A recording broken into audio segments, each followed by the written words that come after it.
O ministro Flávio Dino decidiu hoje que leis e ordens administrativas ou judiciais de outros países não produzem efeitos no Brasil de forma automática. Direto para Brasília, agora com Janaína Camelo, essa decisão de Flávio Dino tem como base, claro, as sanções aplicadas a Alexandre de Moraes pelos Estados Unidos. Boa noite, bem-vinda, Janaína. Muito boa noite para você, Thiago. Boa noite a todos. Pois é, o ministro Flávio Dino, nessa decisão, Thiago, ele não cita a Lei Magnitsky, né? Ele não cita o ministro Alexandre de Moraes, nem Donald Trump, governo dos Estados Unidos, mas é uma clara ali tentativa de proteger o colega da corte, o ministro Alexandre de Moraes, que foi penalizado ali pelos Estados Unidos com base na Lei Magnitsky, que é uma lei dos Estados Unidos, mas que ela aplica ali sanções econômicas a autoridades estrangeiras que tenham violado ali direitos humanos, né? E aí o ministro Flávio Dino, nessa decisão, ele suspende qualquer decisão judicial ou ordem executiva de outros países aqui no Brasil que não tenham sido homologadas pela Justiça brasileira. Essa decisão do ministro Flávio Dino, Thiago, foi no âmbito do caso de Mariana, da tragédia de Mariana, no âmbito de uma ação que foi apresentada no STF em 2024 pelo IBRAM, Instituto Brasileiro de Mineração, contra ações na Justiça que foram protocoladas na Justiça da Inglaterra por vítimas da tragédia e por municípios pedindo ali indenização, e foram protocoladas na Justiça da Inglaterra porque era onde a antiga sede da empresa BHP, que é controladora da mineradora Samarco.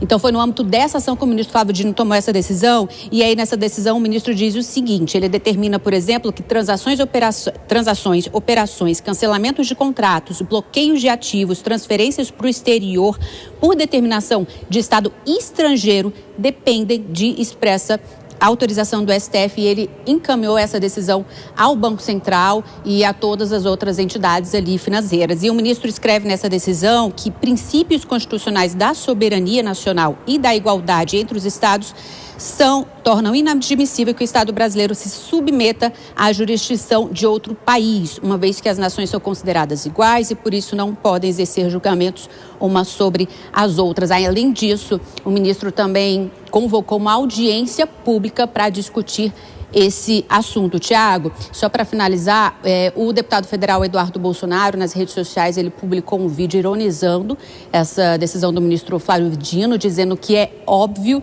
que essa lei dos Estados Unidos fica valendo apenas dentro dos Estados Unidos, né? No caso ali são sanções americanas com relação a qualquer bem, patrimônio, dinheiro que o ministro ou qualquer outra autoridade tenha nos Estados Unidos. Mas para toda ação há uma reação. Eu te pergunto, o governo americano já respondeu? Pois é, respondeu sim.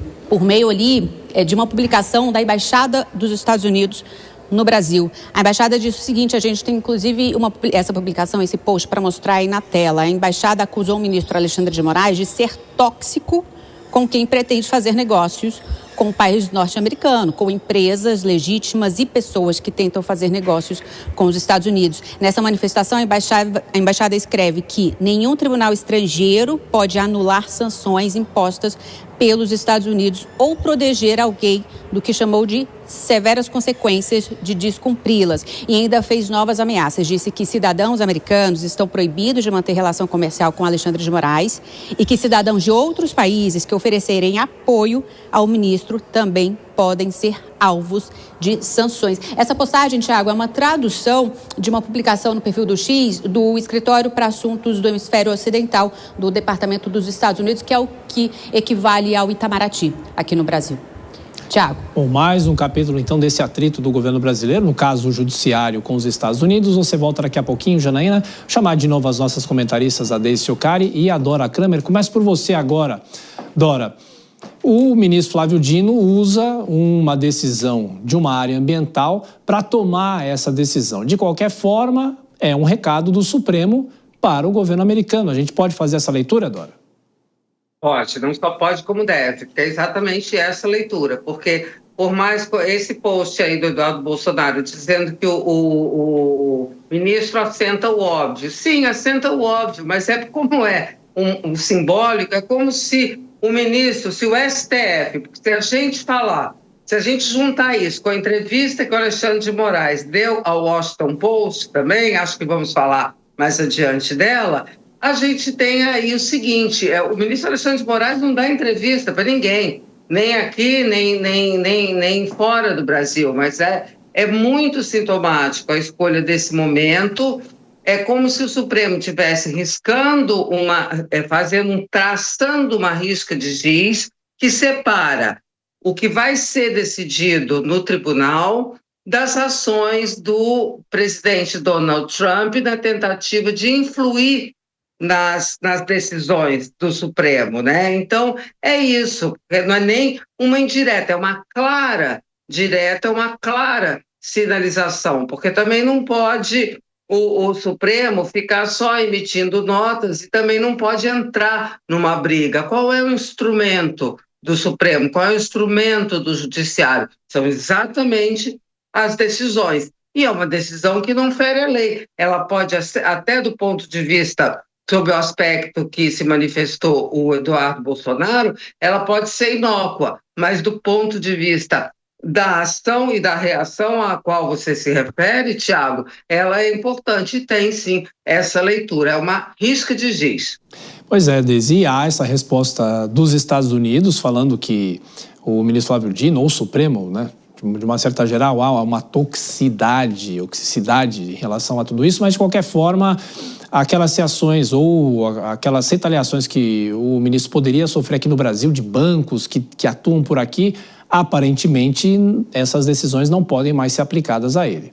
Exatamente, né, Tiago? Essa decisão do Flávio Dino agora, em tempos onde a justiça ela transita sem as fronteiras muito claras, né, a gente tem uma judicialização globalizada, essa decisão ela coloca certos limites. Então, por exemplo, a justiça americana ela não pode mais interferir aqui no Brasil sem que haja um respaldo da Justiça Nacional. Isso é muito importante porque acaba preservando, de um certo modo, os cidadãos e as empresas brasileiras, né? Então, eles não vão ser penalizados por atos exteriores sem o respaldo legal. Obviamente, por trás dessa decisão existe um espírito de corpo do STF, mas mostra que essa necessidade de controle interno da justiça brasileira ela vai prevalecer em relação à justiça internacional.